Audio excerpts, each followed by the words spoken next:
Ebusiafo na ye cheche wo bibiara san so ema ahwefo etifo adofo Ghanafo nyina amano nefo nyina ye mo bibiara kwaba de eba Attention TVS, your most inspirational YouTube channel. Ebusiafo se wonu se mabepie mu ewa sabre ya na eye abra metina enfrema mu de amame ankasa mame ekua enchuwa abra me the trending issues ensema ekokokoso ewo man Ghana mu eno anansem twofo abone bedema akruji ediegu nkrata so de amame se mebesane sane mu ema ahwefo etifo ne adofo nyina mu obibiara nso eho ne ekoso ewo man Ghana emuni sayo to nya subscribe ya ambrase kwanso bon homo de na subscribe ne kama emfa ema ebusiafo ebra yense wo brane mbonra enensem na yewo ede emamo ebusiafo na yesi form na ya share ensem na se na yede amamodia yede mu akopie mu ewo neat FM na emse ensembi ekokokoso ewo hono mana ensembi efu hono mo ba it is believed says as me betimi generate confusion contention as betimi create beef kese pa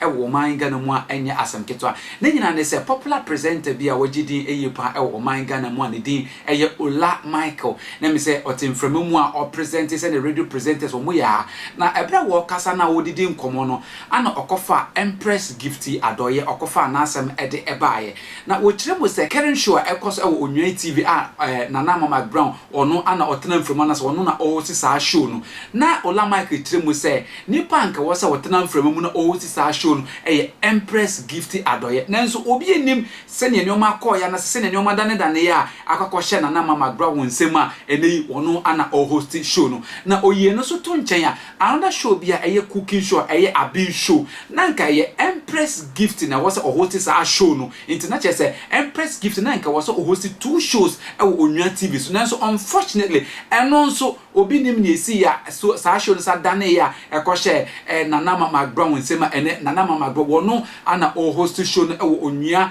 TV so anya asem ketwa na kamia ese nipa bi mu ennim ne ekokoso nanso ensem yi koso nyina Empress Gifty wo ma abontempo emekasa anase o ma abontempo embedi kasentwi emekasa entie wo bia na se emekasa entia nana Mcbrown esanse wa discipline hu eyepa senke eye wo bia anka wa betoto to shade anase wa bekeka kansem e de afanenso Empress Gifty wa respecting ho ama ebra nsem yi kokoso nyina anase ebra ye dani show no e de ema nana Mcbrown nyina no wa ma abonten ama me make comment ba kumpo and to the respect any need pa e de ama Empress Gifty enya asanketo na okasa no okansem ebre yenko nko tinsema Ola Micheal wode to dwane bi host you cook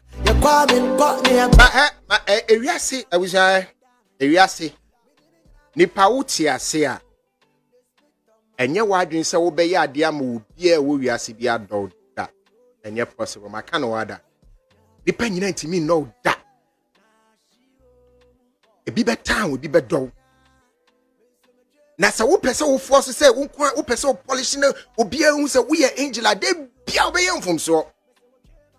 You can never force people to love you, worship you all the time. Once it will get into your head and you make mistakes. No matter what you do, know that you cannot be worshipped by everybody. A tom may be a bigger town. Ya wo ye be hi. Na se wo for so se de bia ye hu se wo ye angela. Daku wanu be nimti me ma records no nkwa na me yes ade Empress Gifty year 2 seasons ewo nia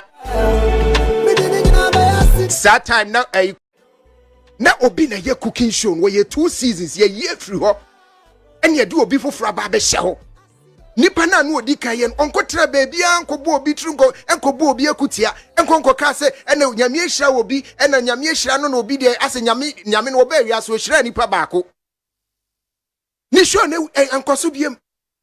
But there's a new cooking show. What is it, Empress Gifty kasa? And has anybody heard her say an answer or 2 shades? Why do we a Jim and no who said no Empress where your treasure? It's in sanity there. I've been wahano. Yempe obifu from na yemfa bin wahanmano. Be an in-house person. Na yenye 2 entertainment shows. 2 entertainment shows. Na entertainment shows no Saturday and Friday. Na Empress en hosti. Am wo twa hu promo nyina. Wocha hu promo nyina. Anu Babe hosted 2 shows, Friday and Saturday. Empress go, Empress come. Ya Jeffrey Ninsem. Another Empress take over. Now this Empress Gifty Adoye has never sat anywhere and cast innuendos. On kasa honda on mo na sebi cooking show bass in 1937. The first cooking show bass with BBC. Me pacho, if you on how many cooking shows haven't we done in this world? And neno just say abba a platform kakraka no so. Just say abba platform kakraka no so me say a begin sem obia be kwakoda. Obia cooking show be kwakoda. Etienne and the nyame ehira na we hira no de nyame ehira no ehira nyame wonyi nipa ba akofo ehira no ebuja for sa pepepe anete ha na me de esemi nyina besi e de amomia me de se be bromedi ara energy cop 90 Mcbrown.